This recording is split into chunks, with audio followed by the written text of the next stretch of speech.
sirba albirraa tokko rabbi rahmataa godhuufi galma aadaa teenyaa galma aadaa keenyaa eegaa seenaa teenyaa kallacha tokkummaa hundeen bilisummaa afaan oromoo hundee oromummaa kajee waa hedduu na yaadachiisa sirbi kun maaliif humniti teenya tokkummaa keenya hundeen keenya immoo oromummaa keenya namni tokkummaa qabu waan cufanii qabaa jechuudha.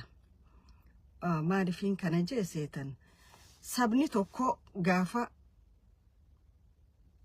banaan hedduun gaabbiin hedduun keessa jiraatu rakkoo isa keessa jirtu gaafa furatuu dadhabu garaagarummaa isa jirtu gaafa dhiphisuu dadhabu ilaalcha siyaasaa hedduu isaan umma tokko jidduu jirtu gaafa keessummeessuu dadhabu maal taha hantuu taatu leenca laallataa jechuudha. Adurreetu qeeransa laallataa jechuudha. Akkas taane maaliif nuti Oromoodha biitii waliin qabnu Oromiyaadha dhiini keenya tokko eenyummaan keenya tokko qubsuma addaarraa jiraannu malee hortee abbaa tokkooti jechuudha. Horteen abbaa tokko ifii waliin mari'achuu hin danda'u garuu diina wajjin mari'ata. Diina wajji waliif gala ifii isaati walii galuu hin danda'u.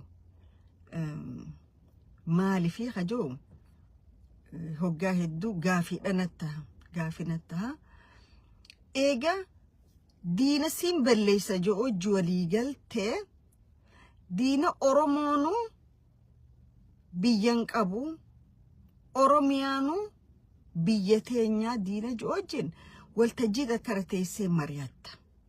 Oromoodha wajjin akkamii waltajjii akkara teessee mari'achuu dadhabda. Yoom Oromoo keessatti garaagarummaan yaadaa kabajama. Andirqetti yaada nama biraa fudhachuun irra hin jiraatu. Yaadaan qaba jechuudha. Garuu yaada nama sanii keessaa yaada naa ta'u yoo jiraate niin fudhadha. Yaada nama sanii kanaa ta'u fudhadheen kiyya kaniin ta'amanu sanii wajji waliif fidaa jechuudha. Yoo nu lameen walit dhufne hoo yaada keenya lameen wal bira finnee atis kee anis kiyya nu lachuu waan saba tokko taaniif umma tokko taaniif Oromoo taaniif biyya taqabnuuf yaada lameen wal bira finnee kunnu miidhuu jennee khafeenu keessa fudhannee karra walii gallu hojiirra oolchinaa jechuudha. Garuu Oromoo keessatti yaadaan deemuu yoon fudhanne ati diinaa jechuudha. Yaada kiyya hin fudhattu taanaan ati baduu qabda. Lakki yaanni kiyyaas bitamaadha yaanni keetis bitamaadha. Ammoo si biratti alagaa biratti immoo yaanni keenya lachuu kanuu gaarii akka diinaan laalamaa jechuudha.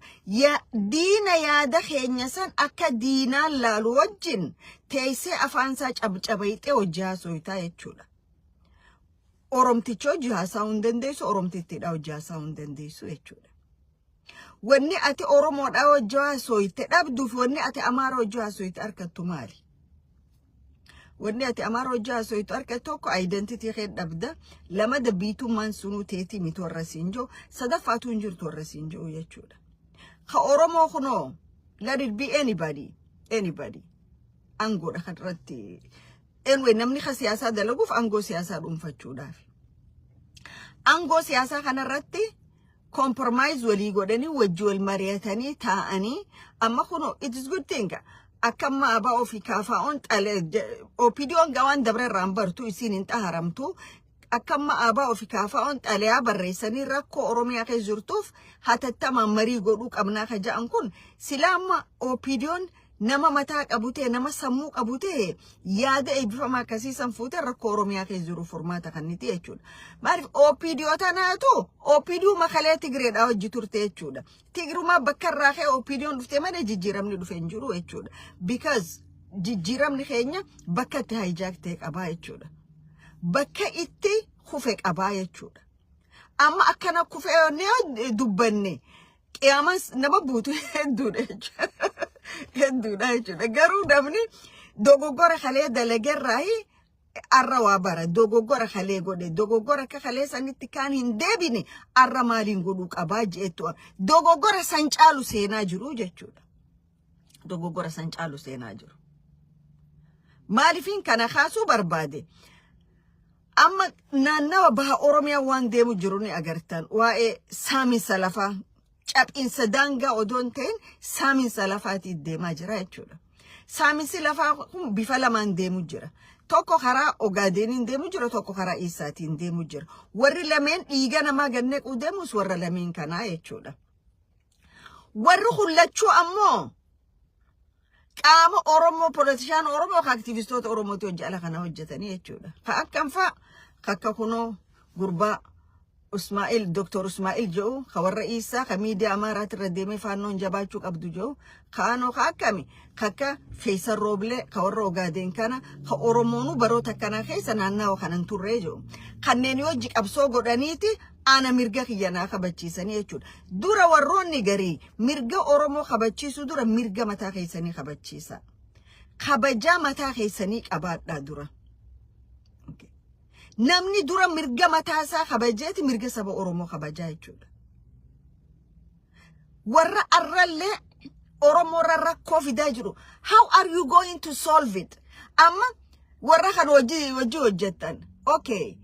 Warri Ogaadeen ilaa haga mi'eessoo gaafatan warri amma xixiqqoon oriituta ka ta'ii seettu kuno haga eessa deemu jirtu isinis akkamitti simachuu deemtan kana moka Ogaadeen gaafates kannitanii kan kannees kannitanii isin akkuma wanni ta'uu barbaaddamu maali akkami wajji ummata Oromootiif waan ifa gootaniin qabdanii jechuudha. Maqaa Oromoo qabattanii kaampii diinaa keessa yaatan ummata Oromootiif garuu wanni takka wanni isin himtaniin jiru jechuudha. Hagam takka akka ummata Oromoo tuffattan nama agarsiisa. Hagam takka garuu namni sabaafiin qabsaa'oo jedhu onne dhawata saba isaa dhaggeeffata. Waan sabni isaa yaadu dhaggeeffata. Yoon kana godhe sabni kiyyana aaraaja isin sabumaa tuffattan walii galatti. Saba Oromootiin ati eenyu jechuun jirtanii jechuudha. Okay. Nama saba kanaaf kabajaa qabaateetu waan sabni kun jedhu dhagaya. Isin ka isinin mul'atu yoomuma faannoo fi warra gartee weerartoota baha Afrikaa irra jiru kana warra Ogaadeen warra Isaa kana hojii walii gallee namicha maraataa kiiloo 4 jiru kana darbinee nuti prime minister nu godhanii isaan waan cufa control godhu nuti ergamtuu taanaafidha jirtanii jechuudha. Sammuun teessan sani maaliif fageessitee yaaduu hin dandeessu sammuun teessan shoorti memorii qabdan jechuudha. Waan kalee irraan barre akkami kalee qabsoon gufattee teessanii evaluate gootanii sochiin bara 2018 akkam taate maal goone dogoggora akkami achi keessa hojjetame akkami kun ta'uu dandeettanii gootanii iiguma teessaniif ana wajji wallole maal wajji wallole tani dhukkee kaasu jirta an hoggaa garii pointiin arku isin keessatti pointiin arku maaliif jara keenya lafee laagaa danqarte taane ol bahus rakkatte gaddeebi'us rakkatte jechuudha.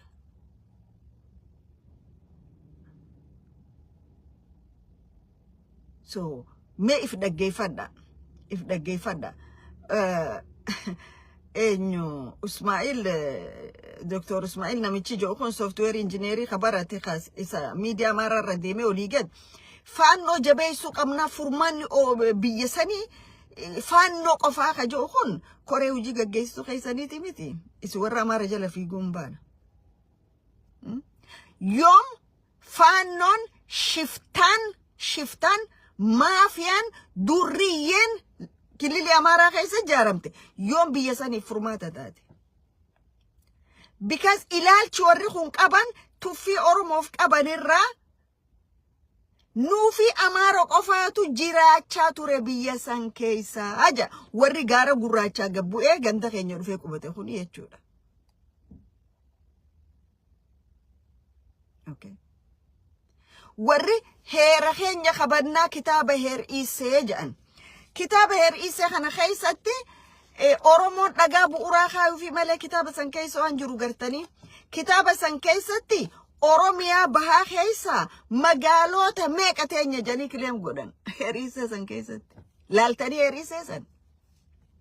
Heer Isee san Oromiyaan bahangi tokko akka jirutti kileem godheeti Oromiyaa dhiyaa hanga jiru Harargee dhiyaa hanga jiru Ogaden kileem godhee miti.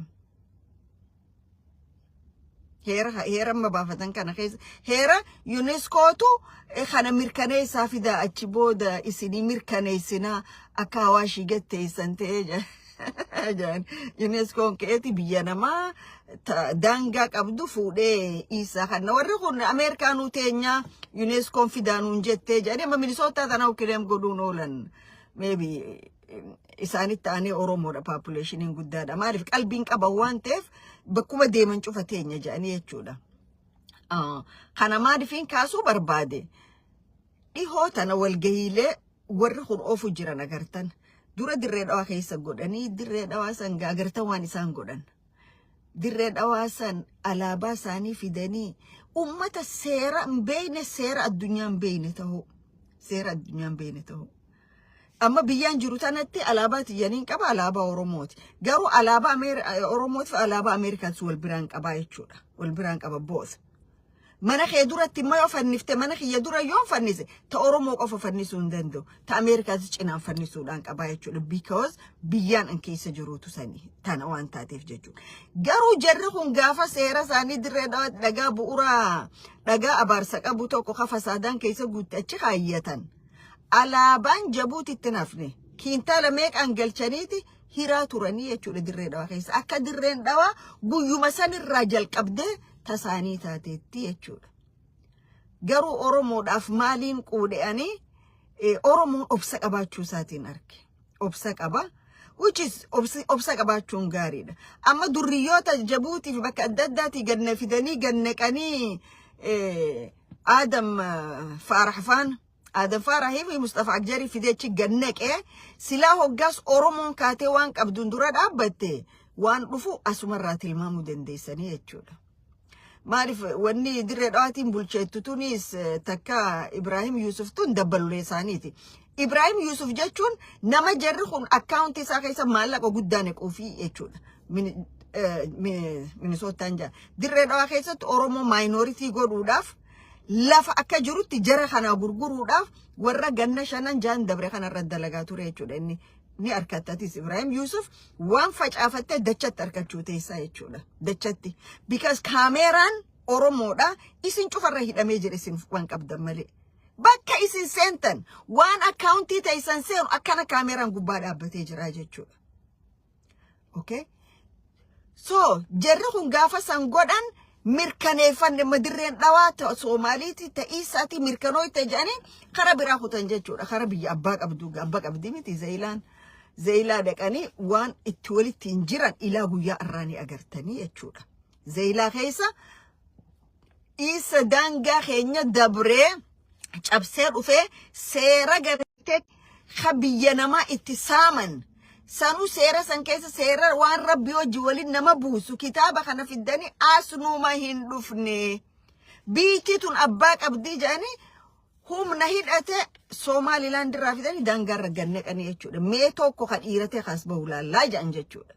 Maaliif mi'aa biyyaa beekan jechuudha. Fuudhanii biyya isaanii nama biraatiif hin kennanii jechuudha. Arraga ugaasa gurbaan jedhan dabballeen Abdii Ilee kature san ugaas Mustafaan baanan. Ugaas Mustafa's right hand of Abdii Ilee. Buqqa'insa Oromoo ona jaarsoo keessatti nama miliyoonaa ol tokko harka keessaa qabu isaa jechuudha. Namichi kun irraa isa jira Jabuutiidha jira jechuudha. Maaliif Jabuuti dhaqe? Because istirateejii isaan lafa kaayyatan maal godhu akka qaban achitti advice wal godhan jechuudha. Naannawa sanitti. Kana keessa shoora guddaa katabachaa jiru baqataa Oromoon Keeniyaa irraa fiddee Angoorra keessa kana Mustafaa Akjar kajan kana kakilili shan bulchu.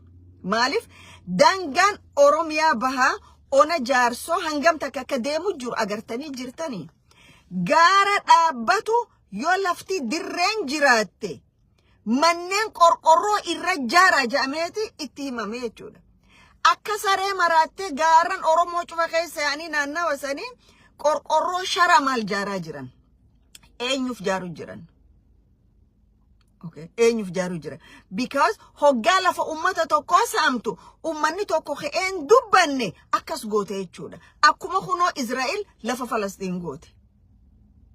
سينا أفرتموتا خيسا صدموتا خيسا وانا نو فلسطين توري لالا أرى مالغو دنجيشود exactly وانا كسيتي دي مجرايا جود كان اين يخاقودو جيرو اتقافة ماتيكا مقالا قرسوم نمني خون أفان أورومو دباتا ألوتان أورومو بذي اتقافة ماتيكا قرسوم جيشود مقالا قرسوم أبليتين إسا موتو ما مصطفى جيجيغا خيستي نما أنغو قداك أبو جيشود سو خان أس بولشيتي خان أتشي بولشي لفا أورومو كمتي كسامو جيران أسر أركو دنديساني يجود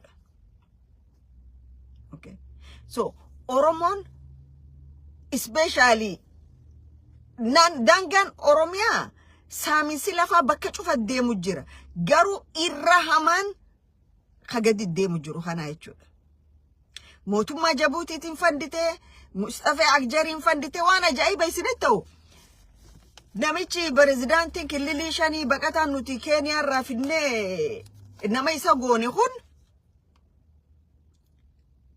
هوري استيتي شوفا فيدرال اللي فندي خفله هوري فيدرال اللي خنوف سني في بلاس هوري جابوت الرا أركتوني سامي سدان قاسيني جرايتشو أما أوروموتو قرى خيسو وان إني دلقو جروبيتو نانا وقرى في بورانا خيسو أوروموتو قبطان قرابولتوتك أبتي نوتو ألابا إسيني تولجا no alaba isini tolchina nanna isini go nati Oromiyaa jala bahajani mallaka meeqa akka gannaqa jiran beeytu maalif akka aadaa saaniitti alaba jechuun carqiidha nama cufaa qaba gosa cufaa qaba booda maatittuu qabaachuu deemanii jechuudha isaan biratti rakkiftu waan akkanaati deemu jira Oromoo kana qaceellotti namni laaluutu irra jira hubachuudhaas qaba